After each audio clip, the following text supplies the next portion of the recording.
I'm Johnny Smith. I'm Richard Porter. And this is Smith & Sniff, a podcast in which two friends talk about cars and many other things. Let me tell you about the traveller site U-turn in Wales that I did 2 days ago. Okay. I was following my sat-nav, and this doesn't just happen to me, because it's happened on shoots before where I'm coming to a shoot, and so is like the videographer. And we've got the same link, we've got the same address link, and you just press it on your Google map or whatever. And he went straight there from the hotel in 8 minutes, and I got there about an hour later, quite flustered. I'll explain to you why. So I was in the middle of nowhere, South Wales, trying to find a barn find, a really good barn find. And I knew that the guy lived on a farm. So I went down a track which looked farmy, and it got very tapered very quickly, and also very fly tippy, very fly tippy. So I was like, I saw a ramshackle building on the right-hand side, which I did actually take a picture of, because I thought, is that the guy's building? It was quite a small building. And someone had sprayed in aerosol CCTV on the side of it in about 7-foot letters. But I didn't actually see any cameras. Just said CCTV. Okay. 2 kittens ran out of that building, and were lovely little black kittens, and were almost crying for help, which kind of worried me slightly, and I wish I'd saved them. But anyway, I carried on driving slowly down this track, and it got... Sorry, no, but what? You turn up on a shoot and you've got 2 kittens in your pocket. Honestly, I've done a pin drop. How's that day going to pan out? Well, there's a lot of room in a van. I don't know. I was in a van for reasons I'll explain in a minute. But got further down the track, and the track turned to broken bricks. And then I was like, goodness me, this is a rough track. Like, I can't believe this guy would live down here. He's into cars, and I don't see how this is going to work. Got close to what looked like a building in the distance. And then the road forked. And I thought, I'm not going to go into that sort of area. I'm going to just go into the right-hand fork, which was a gate to a field that had been entirely rammed by a vehicle to the point where it was U-shaped. It was completely U-shaped. A very substantial galvanised gate, but it was like a big U, and it had been tossed to the side. And I thought, oh, bloody hell. So I went into this field, and it was a steep climb into a field that I had to go up a little way to get out of the sort of really trenchy tracks, to turn this stupid van around and to get out. And as I turned the van around, I looked down at where the left-hand fork had gone, where I saw a building, and it was a traveller site. And as I was turning around, me and my big white van were quite noticeable, and I saw some people scrabbling into a transit tipper. So as I came down through the field to where the fork in the broken brick road was, I had a transit tipper beeping its horn and flashing its lights at me, and it was right behind me to the point where I thought it was actually pushing on my back bumper. Oh. And I had to drive at about, 10 miles an hour over broken bricks, because I thought I don't want to get a puncture particularly. Had to get out, went past the homeless kittens in the CCTV, and then headed into the town thinking this is clearly not the right location. Phoning Phil to say, this is not the right location. Are you there? And then he was trying... My phone stopped working, and I still don't know why. It just would not process whatever I was asking it to do. And I was being chased by some angry men in a transit tipper, 3 abreast. Always a danger sign, 3 abreast in a tipper. Yeah.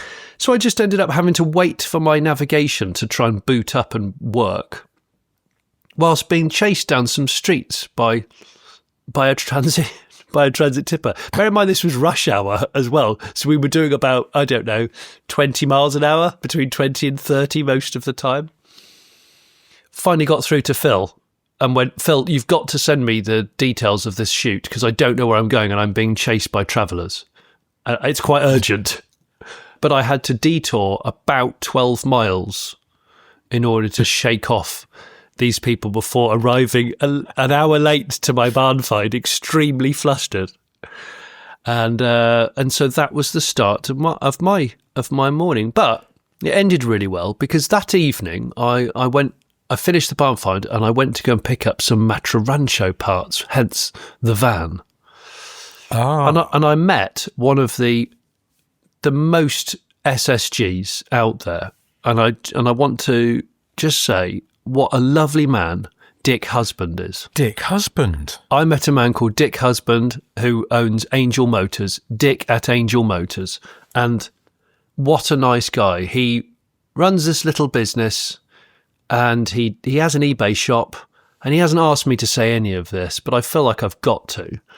He's one of those older guys who's so committed to saving cars and trying to repurpose new old stock parts. And he specialises in like Talbot, Simca, Peugeot, and Land Rover and Triumph. So, yeah, I was going to say, if you were about to say he specialises in Talbot parts, I was like, I bet the little bell on the door of his shop doesn't ring very often because that's a niche. Yeah, he needs to make friends with some French people, most definitely. But, yes. No, it's fine. We're good for parts. Thank you very much. But Dick Husband he welcomed me in. He dug out some parts from when he converted a Rancho years ago, working for a dealer, to mobility spec, which is what mine is. And he said, I've got a brand new rear seat and rear headrests and everything. And he said, for all I know, it could be out of your car. Who knows?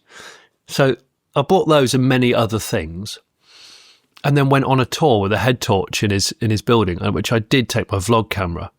But he said, "Oh, they've put the costs up of this enormous unit that I'm in.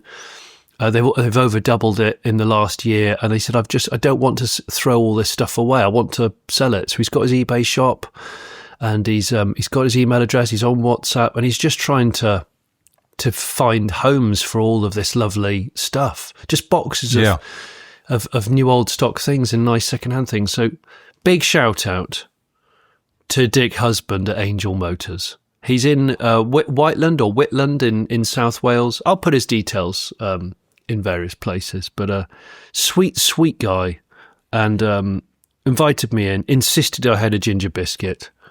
Yeah. And it was great joy. And I think the world needs more Dick Husbands. Never thought I'd say that, but I think it does. Because, he's just extremely dedicated, and it's almost not about the money. It's just about making sure that these stuff doesn't turn into landfill, which is what he kept saying. I just don't want it to all just get binned. And it's so there. It's a strange situation that, in as much as he's probably got parts there that are incredibly rare, and somebody will need them, but perhaps not today. No. They'll need them in a couple of years' time. And so it's admirable that he's not just chucking them in a skip, but it's just sad that also, people may not realise that they need what he's got until it's too late. So it's the same logic I use with my wife when she goes, well, are you going to throw that away? And I'll go, no, I might need it. And she's like, when will you need it? I don't know, a couple of years' time. And she's like, but it's just going to sit and do nothing in the kitchen for 2 years. Yeah. But that's the point, it's not isn't what it? Not. Yeah, Yes, it is. It always happens though. I'll just go, I don't, you know what? We've got all this chicken wire. I don't need chicken wire. I'm going to the tip. I'll throw the chicken wire away. And then a week later go, oh shit, there's a huge hole in the fence. I wish I had some chicken. I wish I had some chicken wire. I'd like to also talk about on the way home last night when I was in the same van, but with lots of Matra Rancho parts. Lovely, lovely things, including a new old stock front panel. Wow. Yeah. I want to talk to you about the pillowy gargoyle that I saw sat in an Audi SQ7 in the services. What? Can I talk to you about that? Was it? You're going to have to now. A man. It's raised more questions than it's answered. Well, like a man in an SQ7 parked opposite me in this services car park. I was minding my own business, just eating my dinner in the van. Engine turned off, and he was in the passenger seat. The engine was running, And he was eating, I think he got one of those, fluorescent yellow chow mains that you get from services, the ones. And but the alarm went off, so he hurriedly shuffled out of the SQ7, ran around to the driver's side, got in it, did something, and then got back out and got into the passenger seat and carried on eating. And then about 4 minutes later, the alarm went off again, and he had to do this. He did this 3 times, and I can only describe his face looked like a child had made a gargoyle using an old bedroom pillow. It's the only way I can describe it. It's a pillowy gargoyle of a man, but with also a big necklace. I don't think gargoyles wear necklaces, but maybe they do. And so I watched this unravel for ages. And do you know what? I don't have any sympathy for him, which is why I'm calling him a pillowy gargoyle, because I don't understand why you'd sit for 20 minutes in the services car park with your fucking engine running. It's stupid, isn't it? Stupid and annoying. And it's stupid, you're costing yourself money. Unless there is a problem with the car, which it sounds like maybe the electrics on that car were not tip-top. Yeah, perhaps that's true. If he shut it off, then he wouldn't be able to get it started again. Something like that. It's got a weak battery or something. So there may be some circumstances we're not aware of, but otherwise, no, he's just a prick. Just like if I told you a story about my mate Big John when he had to get his car going. He had an old Austin Cambridge from the 60s. And, yeah, my brother had one of those. He got it going, but he couldn't then turn it off because it would be an absolute bastard. I can't remember why, but there was some reason why it would be very difficult to restart. And he had to drive from, I think it was Birmingham to Ipswich. A long way. It's a long way. He stopped for fuel. He just left the car running in the petrol station, and he had a spare key to unlock the filler flap and lock the door while he went into the shop. Oh, that's great. Because I said to him, but did people not look slightly concerned that there was a car being filled up with the engine running? Because I know sometimes you go to other countries and you see them doing that, but certainly here it is very much a no-no to fill up a running car. I've done it through absolute necessity. In fact, I did it with my Boxster when I first bought it because the ECU was... I knew that it wouldn't start again and I had to get to an MOT station, but I did feel slight guilt. Although the Boxster's quite vocal on idle. A Morris Oxford or Austin Cambridge has a very, very low idle. That's exactly what John said. When I said, were people not alarmed at a running car in a petrol station? He said, no, the B series has a very quiet idle, and that shut me up. So. It's so true. My brothers used to idle at like 500 RPM. It was amazing. They do. I mean, the A series is the same. Those Austin engines, particularly when they're warmed up, they idle low and quiet. It's, people think that the A-series engines are quite noisy, but usually it's because Minis and Metros, it's the gear whine that makes them noisy. The engine itself is whisper quiet at an idle. Anyway, but John, when John was doing his Birmingham to Ipswich Odyssey in a car he could not switch off, he was getting closer to Ipswich when he got a message, I think, from a very old friend of his, because he's from that area, who said, I've just split up with my boyfriend. I'm in this pub that he knew. And John was a bit like, oh shit, I better go and see her because that's really bad. And so he drove to this pub. He parked up. He left the car running, locked it with the spare key, went in to console his old friend. But then he's sitting there going, I know, he was never right for you. Oh, no, you're better off without him. Trying to be a good friend. Whilst in the back of his head going, oh God, it only had about an eighth of a tank left. So he's trying to speed things along purely because he'd got a running Austin Cambridge in the car park. Oh my gosh. That sounds horrible. I know, it's stressful, isn't it? It's a double stressful situation. That's like a stress sandwich. You've got stress upon stress with a little bit of ham stress in the middle. Stress sandwich. I've been doing... a little bit of motorway work in the past week or so. And there's something which I keep meaning to bring up because I assume other people have noticed this as well. Truck drivers driving with no trousers or pants on, just T-shirts? No. Oh, okay. How would you know about that? Well, I don't know. I just guessed. Okay. No. It's about the Volkswagen ID Buzz, which, when that car was announced, I thought, God, they're going to be everywhere. because it looks so cool. People are going to love that. Yeah. And actually, you don't really see them around so much, do you? No, I had this thought about a year ago, and it is a surprise. I don't know whether it's purely a financial thing or whether it coincided with, I think there being a bit of a revolt against EVs, which seems to have escalated. I think in base model form, they're excellent value. I mean, there was... They have to be base model. Probably almost 2 years ago now. Suddenly, some very, very cheap PCP or lease deals on them relative to what they normally are. I mean, it was temptingly cheap, and I almost just jumped on it, but hadn't ever driven an ID Buzz. And then I did drive one, and I went, "Oh, thank God I didn't buy one of these because you didn't like it." I didn't. It's fine, but I think it's still got a lot of that Volkswagen irritation-based infotainment system. Oh yes, with the touch-sensitive controls, and it's all shit. And I thought it was okay to drive, but the range was not brilliant. I mean, didn't you think so? I think the range is really good and truthful.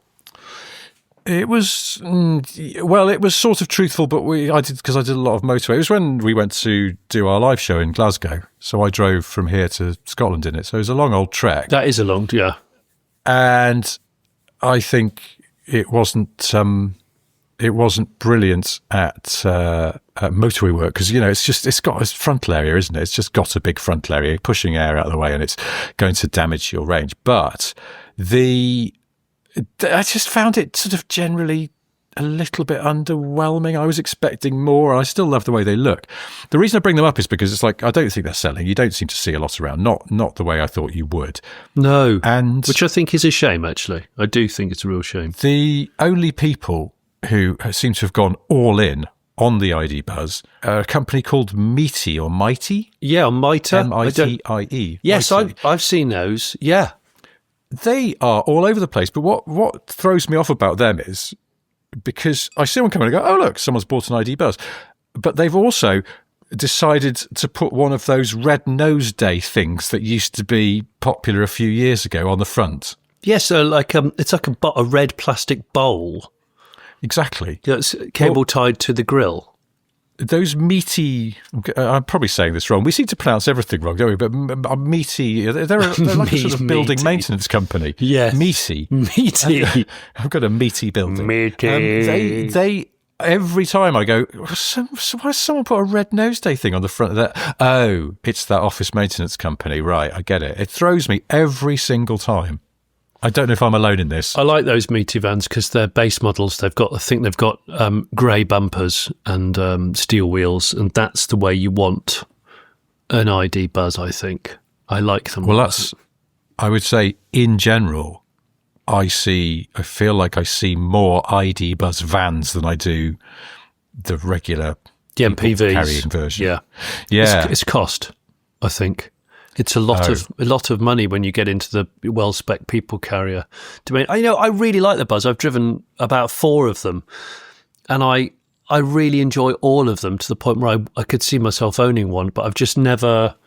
I've just thought to myself, yeah, they are quite expensive, but then again, they're a really good size and they've got a very practical boot compared to an awful lot of other expensive prestige cars that people do buy, like gargle-faced SQ7 guy. I mean, how much is a new SQ7? I'm not saying his is new, but even if it was 2 years old, it's still going to be massively expensive, isn't it? Oh, yeah. No, they're not cheap. No, and I'd rather have an ID Buzz than one of those. I like the Buzz a lot. That's the only reason why I think it must be not as successful, unless people feel so strongly about the shit buttons and troublesome infotainment. People do feel strongly about that, though, don't they? Yeah. I was talking to a mate last week who was thinking of getting a second-hand VW ID3. Mm-hmm. I was able to say, go and try one at the very least, because I think you will find it a profoundly annoying car to live with, and you should probably think of something else. It's a fair point there, Rich. Fair dues, fair point. Fair play, mate. Fair play. But isn't it? They're just. No, I think it's, and they know because they've fixed it now, haven't they? The steering wheel buttons are now actual buttons, and they've modified the controls, and they're going to. If you look at the interior of what's going to be, they've just announced it's going to be called the ID Polo, the new electric small car. Is that? And I'm guessing that's to celebrate the fact the Polo's 50, isn't it, this year? So. Well, it's more that there's been a change in policy that rather than try and make the ID range a whole separate thing in parallel to the sort of hierarchy we know of kind of Polo, Golfs, Passat, they will just do mirror image. So assume that the ID3 will become, or its replacement will be the ID Golf. Yeah, no, I'm most looking forward to the ID2, which I think a version of the ID2 might have been shown at the recent Munich Motor Show. I was a bit reticent to talk about the Munich Motor Show because we might go down a really car-heavy, newsy podcast and people might get cross with us because regular listeners sometimes get cross with us for being too car-y. By the way, the ID2 is what's going to be the ID Polo now. That's the thing. Oh, that's it. That's not to do. Yeah. Right. So they've got rid of 2 and put Polo in its place, which I get. Because the other thing is, it's like if everything proceeds as it is currently supposed to in the UK and the EU, there will come a point where there will be no Polo because they can't sell internal combustion engines anymore. Right. Now, at that point, why would you throw away names like Polo and Golf? Because people know them. Well, I never understood the ID thing for that reason. Like you say, I think Golf E or E-Golf was fine. And E-Polo, Polo E... or Polo Electric, whatever you want to call it. It's just so obvious. You don't need to overthink it. I know. Because also, someone says, so what are you driving at the moment? You'd go, I've got a Polo. But if you've got an electric one, you go, so what are you driving? You go, oh, I've got an ID Polo. Yeah. Sorry, what? You've got, it was like Polo ID would have made more sense. Or, like you say, just E-Polo. Yeah. Why not? Volkswagen has a really strong hierarchy that a lot of other people don't. Like, even the Up was around for long enough. You go Up, Polo, Golf, Passat. Everybody sort of knows that. Yeah, I know. And they've abandoned it, seemingly. Well, that's the thing. So, I mean, even if it does seem like they are bringing it back, but they maybe just need to decide where the ID goes or if, in fact, it doesn't, because it's like just, E-Polo, and then when there are no internal combustion Polos, it just becomes the Polo. Yeah, I think we should do that. I think it's going to be a good one. I'm very excited about that, like I said before. So we're at a seesaw. Should we talk about some new cars, or there's some unfinished business in the world of 60s person? Well, I was just going to mention, because we forgot to last week, and apologies for being car-y, but there were a couple of things. One of them, the Audi Concept effing C. Oh, yes. was announced sort of inspired a bit by the original TT, a bit by Auto Union racing cars from the 1930s. But yes, overall, I personally, I rather like it. I think it's interesting. The only thing I don't get is the narrow grille. I think the grille is too narrow. Now, Audi grills were getting extravagant and horrible. Yeah. I think that's fair to say. And I don't understand why are they blacking in the logo now? I don't know. Is it because lots of people who like Audis like murdered out stuff? I think the Audi brand is a murdered out type of brand. But they're not alone. This is the weird thing. It's obviously a trend because Audi do it, Vauxhall do it. Yeah. Quite a few companies are blacking out the logo. And it seems so weird because, these old school European car companies, like their image, their logo, their name is one of their weapons against all these incoming Chinese companies that you've never heard of before. Yeah. You think they'd want to shout it proudly. You think they'd want to be like, you remember a few years ago, Citroën was sort of having one of its identity crises. Yeah. It felt like the double chevron logo just kept getting bigger and bigger on the cars. Yeah. Why are they not actually making the logos more prominent? Because surely if you're the kind of person who thinks that a modern Audi SUV is a really nice looking car, then you want people to know you've got an Audi. I do not understand that.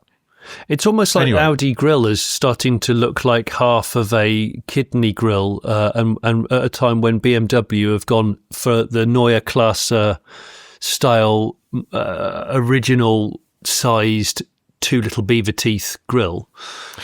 Yes. Well, that was something else I was going to bring up, is that new iX3 they just announced. Yeah, which uses the Neue Klasse style designed language, hasn't it? Yeah, this is, for people who don't know or don't care, but BMW basically is going to be a whole new generation of BMWs. So they're calling it the Neue Klasse, like they did when they sort of reset the whole range in the 60s. Same thing. And of course, yeah, that's right. So there've been concepts that sort of preview what this is all going to look like, and it looked promising. It was a bit like, oh, look, they're going to go back to sort of basically better looking cars, fewer weird, random bits of sculpting on the body and sort of mismatched angles and needless detailing all over the bumpers and things like that. So it was all quite interesting and hopeful. But the first example of the Neue Klasse is the new iX3. And wrong example to give, I think. It's profoundly disappointing. It's got piss-awful wheel arches for a start. You know, the Peugeot 207 always looked like they'd done the clay model with some sort of very rounded big arches and then gone, oh, it's too wide, and just sliced them off with a rasp. Yes. And it looked shit. That's what this car's got. And I don't think it works. It is a bit cleaner than some recent BMs, but it's still got that piss-awful thing in the front bumper where like they just go angle there, angle there, angle there. Well, that doesn't line up with that other one. Doesn't matter. And I just don't get it. Yeah, I think if you kind of put your fingers up to your eyes and make a letterbox viewing viewing oval, you can see that this could work in a 3 Series really nicely if it was all slimmed down and less chunky. And it's a very upright car because it's an iX. But yeah, in general, the Neue Klasse face is a positive move, but I think they've just used the wrong car to showcase it.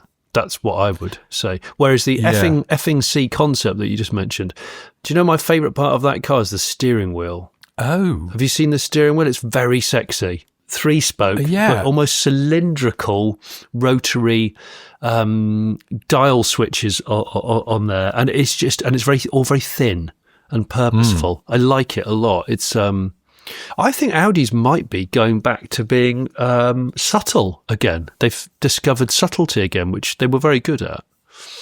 Yeah, on that side of things, on that subtlety. It's funny because I like the outside of that Audi concept in general, and it's interesting that it is kind of minimalist. There's not an awful lot going on. I mean, it's obviously very sophisticated and there's been an awful lot of work gone into it and the sort of modelling and the sculpting of it. But fundamentally, it's quite clean in the way that Audi's used to be. And actually what it shows as well is I think this sort of look, very kind of simple, almost brutal, is going to be the next trend in car design. That Jag concept, of course, in the vanguard of it, and at the time everyone went, ugh. But I think in general this is where car design is supposed to be heading. And then the interior, I love the way the interior is very simple and very clean as well.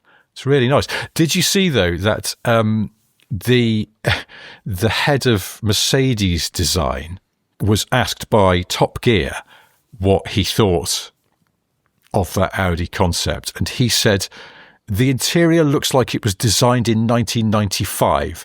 It is a little bit too known and there is too little tech. I have always claimed that I am a big fan of hyper-analog things, but you cannot ignore a screen.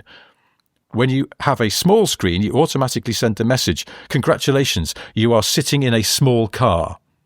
What? Now, Gordon, that house you're sitting in is made of glass, and you've got a fucking big bag of stones there, my friend. Because have you seen the interior on that new GLC? I actually haven't. I've seen the exterior and I thought, again, Mercedes, you had a chance to change your design language and it's just not enough for me. It's just not quite right. The entire dashboard on the GLC EV is a screen. It's just too much. And the outside is... It's going to age so appallingly and it's going to go wrong in a way whereby the residuals on it will die because the screen will have some kid will kick the one corner of the screen and you'll find out that a replacement dashboard is 17,000 quid. Oh, yeah. It's just all kinds of unnecessary toss that nobody in the car world... Genuinely, I just don't think anybody in the car world really wants that. But maybe I'm wrong. That's the problem. Is if you're 21, you might in fact just go, "What's the problem here?" But I'll tell you what the problem will be, you 21-year-old, is when you take it to have some work done at a dealership, it'll be £400 an hour and no one at the dealership will actually know how to repair it because it's unrepairable. That's what'll happen. Well, first of all, I think designers need to remind themselves that driving a car is not like just sitting in an armchair fiddling with an iPad. Yeah. And so you do not have to merge the two. But also the other crucial point for Mercedes and others is that it's all well and good 21-year-olds liking this stuff, but most 21-year-olds can't afford a 60 or 70 grand SUV. So,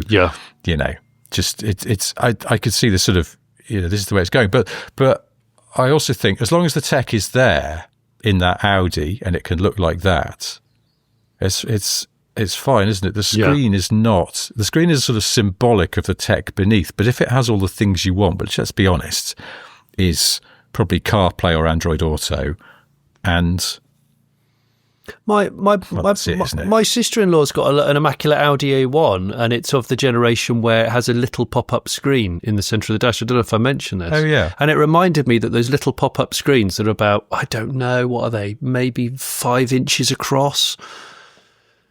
They just have the basic information on, and then you can put them away if you want to. And I really marvelled at it because I thought, shit, that was almost as much as we wanted. And then you have obviously in front of the driver, you have your own different dash binnacle. But I was like, that's so cool. But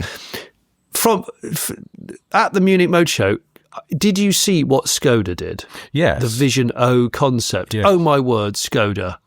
They built a really cool estate car, and I mean a really cool estate car with a very slab back and a really swoopy roof. It did look excellent. I think it's a concept, isn't it? Well, it's supposed to preview what the next Octavia will look like, which I presume is why it's called Vision O. I don't know.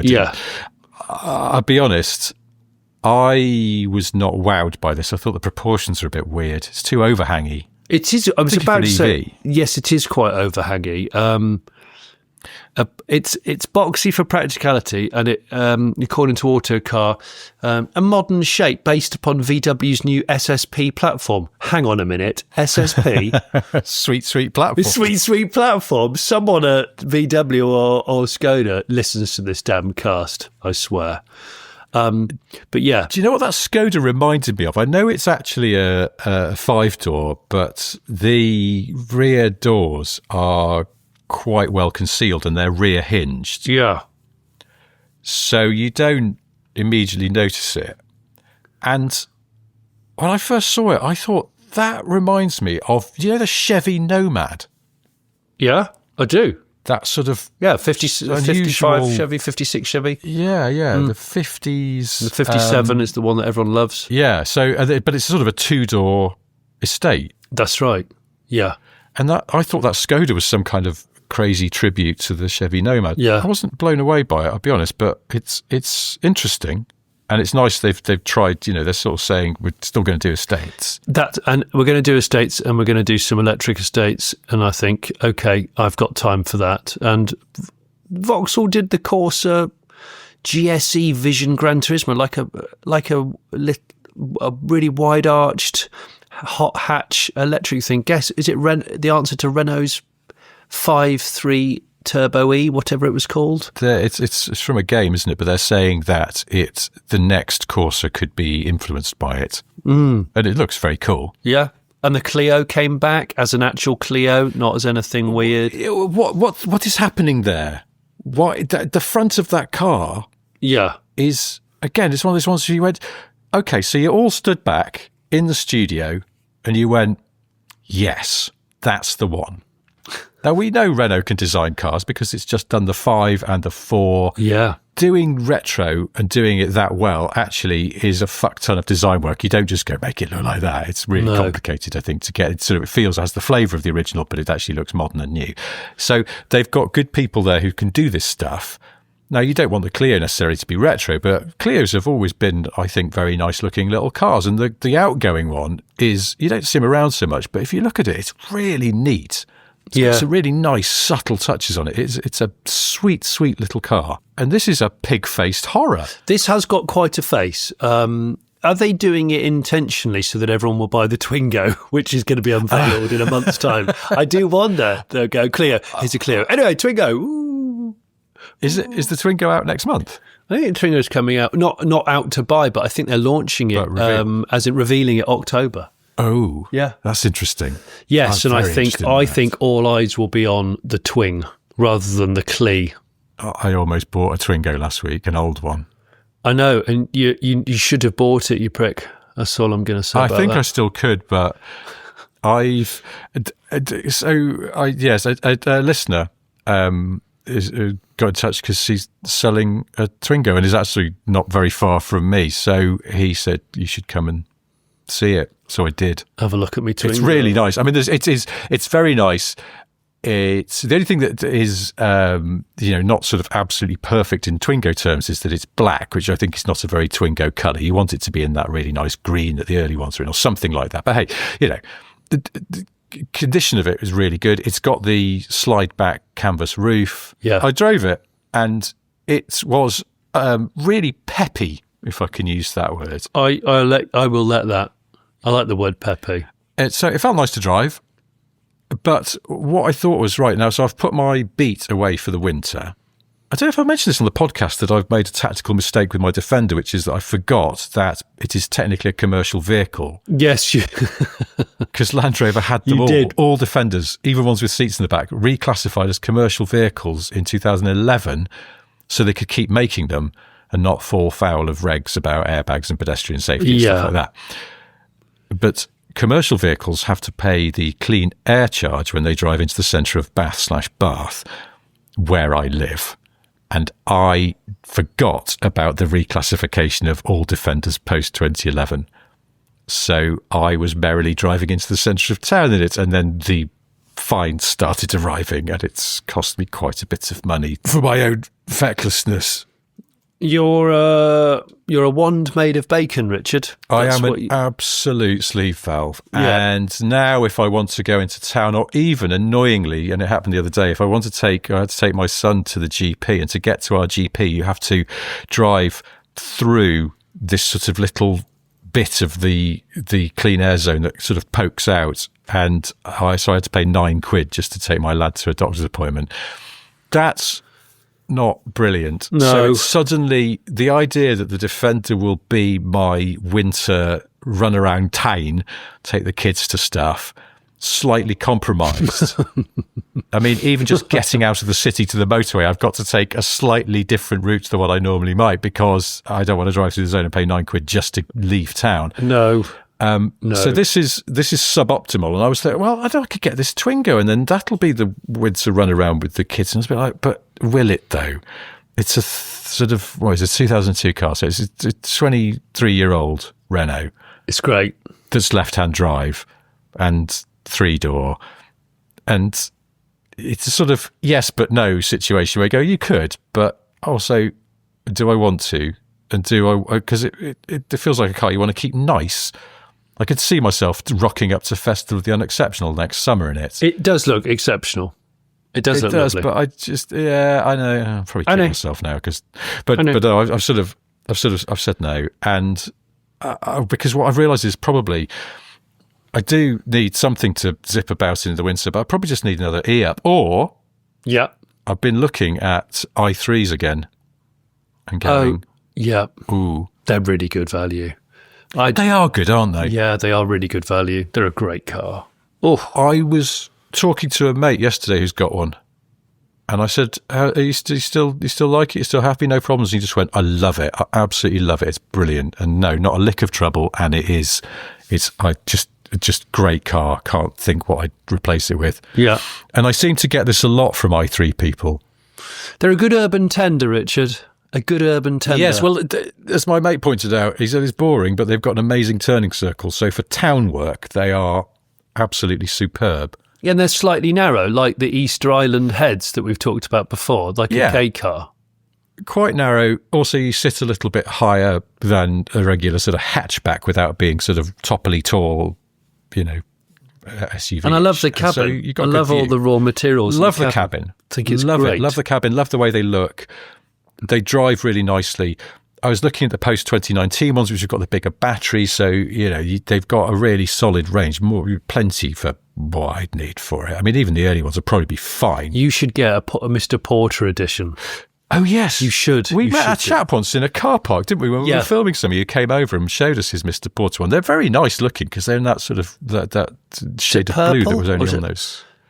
It was blue. It's like a rich, deep blue, but I think it was only on that model. I've never seen one since that man in the car park. No, me neither. Did they make like two and he's got one of them? Because I'm wondering whether it is that rare. Anyway, this is a minor distraction, but yes, I was seriously thinking of buying an old Twingo for fun. And you should do. That's a whole separate conversation. But I think I need a, like people have working dogs. Like on a farm, you have a working dog. It doesn't just get to lie by the on the kitchen floor all day. No. And then go for a trot around the park. It's got to earn its keep rounding up sheep or whatever. I need a working car. Yeah. As in a car that does work, that just does functional stuff. Like I need to go and get my hair cut, and the place I usually go is in town. But I realised that I don't want to pay an extra £9 for my haircut just because I have to drive down there in my Defender. No, that's a completely absurd thing to It's stupid, do. Isn't it? It's stupid. How much am I ruining my life with cars? You are being strange. Yeah, I think. Well, because I said, obviously the Metro's still away being fixed up, but at that point, I don't want to use that as a hack about because it's a classic, pretty much. So that's off the table. Yeah. The Beat only has 2 seats and I don't want to use it in winter. That's off the table. Yeah. The Defender, it gets incurs charges for being used in the town where I live. That's off the table. You just go, you've got 3 cars that you can't use as cars, you absolute dickwit. I mean, this is sort of pretty much the way that my wife is thinking. Oh, gosh. No, it makes me feel much better about me being Well, it is, isn't it? When you have to go to and go, now look, I think I've got some problems, because I can't use that because of this, and I can't use that because of this, and I can't use that because of this. So I think the solution is to buy another car. And I was like, this really makes no rational sense. But to my mind, it does. I'm in with you. Well, I knew you'd be in because you have the same disease that I seem to be suffering particularly heavily from at the moment. I've Bluetoothed it to you. That's what it was. Can I change the subject ever so slightly? Yeah, please do. We've been incredibly car heavy. So let's carry on from where we were last week. Fortified with an excellent breakfast of jellied eels, smoked haddock and fluffy kedgeree, we set about exploring the delights of Weston-super-Mare. We promenaded along the Grand Pier and sampled the various rides in the covered amusement park. My favourite was spending several pounds and shillings on a coin-operated tour of the Himalayas. Once the coin was deposited in the slot, a wheeled blue elephant came out of his snow cave and started weaving his way around the various peaks. It was simply mesmerising. At one point, Oscar and Dory left me to try their hands at shovepenny, while I stood transfixed at the little tusk beauty. It made me think of all the Rudyard Kipling's books I'd read aloud as a child, sitting on the ample laps of the soldiers in the Rangoon Reform Club. Ah, those happy days. Feeling a little tipsy from a flask or two of Oscar's homemade schnapps, we decided to take Malcolm, our Mini Cooper, onto the beach to stretch its legs a little. Oscar would insist on driving, even though his own silver E-Type was left undrive. I vividly remember waving at a group of policemen or leaning on a big red board, licking ice creams as we shot down the steep cobbled causeway leading to the beach. Oscar did graze his knuckles a few times on the door handle as he attempted to change gear, but all in all, he did a credible job of piloting Malcolm. We skidded, we speeded, and we dashed across the smooth sands like budding Sir Malcolm Campbells. We even wrote our tyre track initials in the sand as a kind of temporary memento of the day. We stopped briefly next to one of the barnacle-encrusted pier supports to catch our breaths. We laughed, we smoked cheroots, and we drank the last of Oscar's lovely homemade schnapps. Just as we were all thinking of heading back to the castle, I heard a sharp rap on my steamed-up passenger window. I wiped off the condensation and saw it was none other than the charming young policeman I'd noticed earlier. He gestured for me to wind my window down, which I did graciously. "Afternoon, gentlemen. Did you not see the 12-foot-high sign painted in red at the entrance to the causeway?" "No, officer. Why? What did it say?" I inquired, feeling decidedly squiffy. "No driving on the beach at any time, except during official land speed record attempts." "Are you conducting an official land speed record attempt in your brown Mini Cooper?" "It's Laguna Beige." "But no, officer. No, we did not manage a credible 62 miles an hour on that stretch over there." I thrust my arm out of the window, inches away from the officer's right cheek, and I pulled it in immediately. "Oops, I'm sorry, officer." He sniffed a few times. "Have you been drinking?" Oscar pulled out his pewter flask and offered it to the constable, grinning like a simpleton. "Please turn off your engine, get out of the vehicle and stand over there, please," said the officer in a decidedly more serious tone. We never saw dear Malcolm again, ever, and he had to take the train back to Belgravia. Rumour has it he was snapped up by the chief constable's wife in some seedy policeman's charity ball. I've tried to track him down, but sadly to no avail. Ah, well, another slightly melancholy end to an otherwise absolutely perfect, exquisite day. Well, thank you for that, Simon Daniels. The end of your 60s person monologue. That was 60s person. I don't know if any listeners enjoy, as I do, the TV show Schitt's Creek, but I think at points in that story, 60s man was becoming Moira Rose. Excellent. Could I read out an email we received from a listener picking us up on something we were talking about last week or the week before? You were talking about the Steve Miller Band song, The Joker. Oh, great song. Midnight Toker. Yes. And then we sort of were slightly unsure about what Toker actually stands for. So a listener says, "Hi guys, no need to ask Plato. Richard was correct. Toker is merely a contraction of touring car. And I can honestly say that of all the people on this planet, I would know better than anyone else. Really love your podcast. Best regards, Alan Gow." Just unbelievable. To people who don't know who Alan Gow is, Alan Gow runs Touring Car, the British Touring Car series, right? Does he own it? Or does he run it? I think so. He's just Mr. Touring Car. He's Mr. Touring Car. He's not being boastful when he says he knows what Toker means, because he really does. Thanks, Alan. Thanks for getting in touch. Thanks for listening. I nearly fell over when I read that message. I just don't understand why such an important man is wasting his time listening to this effing podcast. But hey, thanks, Alan. That's wonderful. I just realised I put this in my things to read out folder and then forgot. It's from a listener called Roger, who wrote to congratulate me on my British Leyland logo tattoo, but then has laid down a challenge for you, Johnny. Oh, crap. He says he thinks that you should get a tattoo of an Allegro steering wheel. Oh, a Cortec. Yeah. Oh, that could be good. Well, he says that if you do it, he will do it too. And in fact, he suggests that you do it. So you do it for charity. Oh my God! Roger is in Glasgow. He says he'll even come down from Glasgow to have it done alongside you. This is culty now. This is very culty. It is a bit, isn't it? It's a little bit, yeah. Little culty. Yeah. But he says, I may live to regret this, as a fat, balding Scottish bloke with an Allegro odd-shaped steering wheel on his arm is really going to boost my sex appeal. He does add that he already has a tattoo, which was the result of losing a bet. Roger's painting himself as something of a loose cannon here, I think. But he says that his other tattoo may appeal to you because it happened in 1994. We all went to the pub to watch Scotland versus England play rugby. A new tattoo studio had just opened up near the pub. Oh, gosh.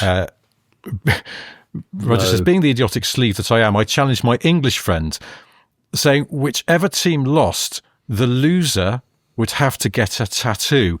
Well, Scotland lost by 1 point in that match, but halfway through that game, I thought we were going to win, so I got pissed. Oh, gosh. So he had to go through with the bet, and when the Prodigy's Jilted Generation album came out, there was a pull-out merch booklet, and one of the items was an album bag that everyone could use as a satchel or man bag type thing. Gosh, I which didn't I know had that. purchased and used daily. On it was what I thought was a cool logo. So I just asked the tattoo artist to copy that. And sure enough, it's this sort of angry sun type thing. Do you know it? I think I do know. I've got the Jilted Generation CD, and I know it's got some brilliant artwork inside. But I've probably got it. I could probably reach it from where I'm sat at. I'm looking at a big load of CDs because obviously I'm living in Bristol, even though I'm not. Yes. But yeah, no, I'll look it up. It's sort of got like kind of turquoise and then red and orange and also it's distinctive and quite dramatic, and it also looks, I can't tell which bit of Roger this is on, but it looks like it's quite big as well. But that's all as a result of the bet. Anyway, he's throwing down a gauntlet there for you, which you throw down your fleshy gauntlet at me. How dare you? It's certainly distinctive, and it would be very on brand, I suppose. But I was talking to my girlfriend the other month about whether or not I would ever have a tattoo, and I've ummed and ahed so many times about what I might or might not do. I'm worried that I'll change my taste and my mind, so I think I've almost talked myself out of ever doing one. Yeah, and instead I'll just buy some embarrassing cars, drive them for a bit. Well, that's it's the same sort of logic, isn't it? So we've been running very long on our podcasts recently because we sort of aim for an hour and we always seem to overshoot. So I'm going to say that at less than an hour now is a point at which we should slowly bring this into the bank and tie it up. Are you now? Well, I'm going to give it a go. Okay. I'll start the end process. You can start it. I dare you. It's sort of like, when you're on a phone call to somebody and you sort of go, anyway, well, yeah, great talking. And it's there's a whole exchange you have to go through. Yeah, it is. It is. It's like a narrowboat when you say the only way of braking is to put the drive into reverse. Yes. So you're still going forward, but you're reverse propelling. No. You're reverse propelling, but it's not really going to bring it to a quick halt. So no, well, there's nothing. Yeah. Well, I was going to say there's nothing quick about canal boats. I mean, canal boats, everything is not quick about canal boats, but I'm still thinking about stopping. I'm a joker, I'm a smoker, I'm a midnight toker. I'm wondering now whether or not Alan Gow should mastermind all of the drivers of British touring car to lip sync that song in some sort of cheesy music video, which could throw that out there for charity. Well, I thought you were going to say that there should be a whole other series which happens in the middle of the night, the Midnight Toker series. Oh, that would be great, wouldn't it? Because everyone likes night racing, don't they? And it brings its own challenges and things. It would be it'd be fascinating to see. We'll leave that one with you, Alan, knowing now that you listen. Sounds like a great band, Alan Gow and the Midnight Tokers. I think it would be great. Good. All right. Well, let's try and get this over and done with. I'm going to wrap this up by sharing 3 things with you. The first one is that Johnny is engaged in a very strange project to force the former lead singer of Marillion to cram a GoPro into one of his ocular cavities and then shoot all of Johnny's YouTube videos. He's doing this under the working title Fisheye Camera. Oh, if that's gosh. not to your taste, there is, of course, the Late Break Show. What's knocking around on there this weekend? Just want to say thanks to everyone that watched my Matra Rancho episode 1. It's done much better than I expected. And there's an episode where that you can see the enormity of the rot being hacked out on Yorkshire Car Restoration's own channel. But on my channel, this it will have gone out the day after, the day before you listen to this. It's a barn find. Again, don't typecast me. And it's of an exceptionally rare example of the mark, factory right-hand drive, Ford Fairlane. It's in Britain. So they did make American cars in right-hand drive, but mostly very low volumes, all made in Canada for the South African, Australian and select UK markets. So these things they are unicorn-esque. And we found one we think it's not been on the road since the 70s. And by Jove, there's some spider webs and some seating. So that one, I did that all on a beautiful backdrop of Stotfold. No, it wasn't Stotfold. It was, what's the place near Stotfold? Stevenage. Where Stotfold Stevenage. It's Stevenage. Saint-Avenage. Or Slevenage, if you were living there, Richard. Yes. Yeah. Yeah. Your next door neighbour would be Sleevey Nicks. Yeah. Sleeve and Fry. We could go on. Sleeve Jobs. Oh, no, he's no longer with us. Okay, so. Jobs. So I'm going to shout the next time my iPhone goes wrong. Sleeve Jobs! Except it's Tom Cock now is in charge, isn't it? So that doesn't work. Anyway, so the second thing I was going to say is that if you're listening to this podcast on the day that it was released, which is Monday, the 15th of September, tonight I'm at the British Motor Museum being interviewed on stage by Paul Cowland as part of his Evening With series. You get some food, you get access to the museum, which is valid for a year, so you can keep coming and going if you want. And then later on, you get to hear me talking to Paul on stage. There'll be a lot of chat about Top Gear. I'll be playing in some clips from the show and then talking about how they came about. A little bit of behind-the-scenes info, but that is tonight, the 15th. If there are still tickets available when you hear this, then you could still grab one, I suppose, and hopefully I'll see some of you there. It's not being recorded for public transmission, so it is an in-the-room thing, which I suppose liberates me to say something about... James May's trousers. Yes. I might share a secret about James May's famous rugby shirt, actually, since you mentioned it. Oh, I remember you tell me that story. That's a good one. You should definitely do that. And the third thing I was going to share with you is, do you know Harry Mundy, the famous engine designer, often credited with, amongst other things, the Jaguar V12, the BRM V16, the Lotus Twin Cam? He was involved in all of those legendary engines. But what's less well known about Harry Mundy is that he was Johnny Vaughan's uncle. Really? That's cool. Yeah, it's cool, isn't it? Yeah, that is cool. That's cool. You're good at this trivia nonsense, aren't you? I try. Very impressive. Yeah. So thank you ever so much for listening. We're back with Ottersott on Friday and a regular show next Monday. Until then, goodbye. Thank you. So you've enjoyed this podcast, but you've had a thought. Is there a way here today that you could show support? Well, you could join our Patreon, what wonders that it brings.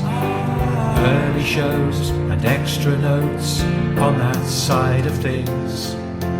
You could buy our merchandise with mugs and hats, but still no ties. One day we will make those pies, but in the meantime, guys, hey guys, like and subscribe, and maybe leave a nice review. Like and subscribe, we know you know just what to do. Like and subscribe, we don't want to take the piss. Like and subscribe, but we were told to ask for this. Like and subscribe. Like and subscribe.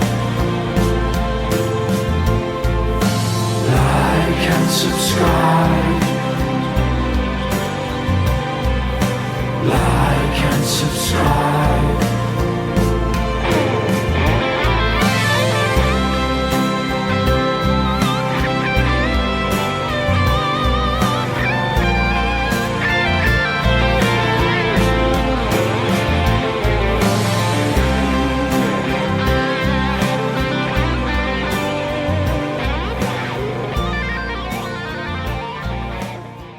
Just go, Richard. Go away and buy another car that doesn't quite fit your lifestyle. You piss artist. Yes, I've just bought a Lamborghini Jalpa. Damn.